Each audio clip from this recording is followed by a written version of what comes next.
both of you became the directors of, or the co-directors of the Race, Ethnic and Indigenous Studies recently, particularly during a time of much uncertainty about the future. Now if we add the war in Ukraine, we don't know what the geopolitical future is going to look like.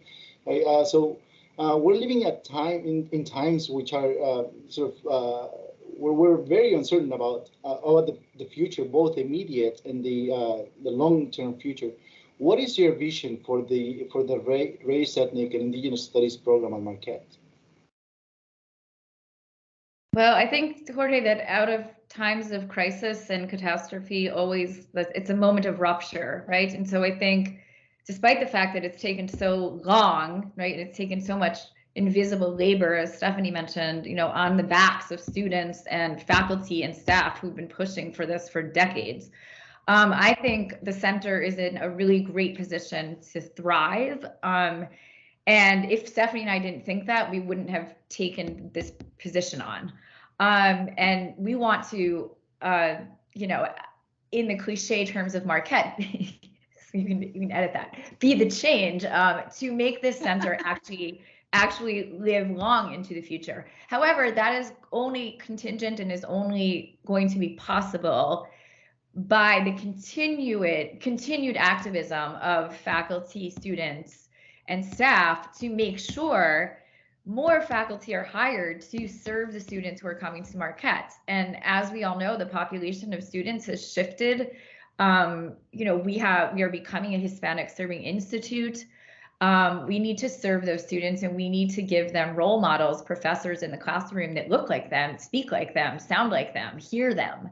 And so that future is uncertain, but I think that future is something that Stephanie and I are going to fight for in terms of resources. And so hopefully it will thrive right into the long future. Yeah, that was so beautiful. I would just add that, I think futural thinking for me is so hard to begin with, right? It's such a privilege to think about having a future, right? In and of itself. But I think that utopic visioning, I think for me at least, and I think I'm going to speak for Tara here also, is that our role as directors, the livelihood of this entity, right, whether it continues being called a center, it grows to a program, whatever ways it takes shape or form, has longevity beyond our bodies, right? So let it be the case that there's always going to be a role of a director for something like this at this institution, right? And that person won't have to fight the battles we had to fight in order for that longevity to be sustained, right? And let those types of things be possible, is how I kind of like to think about it, right?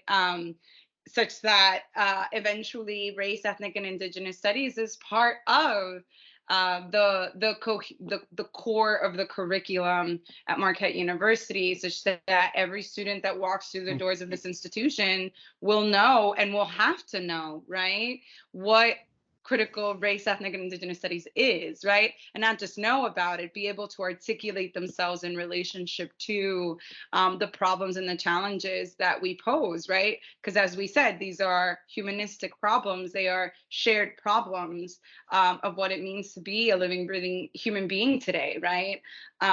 So I would just add. Thank you. This is great.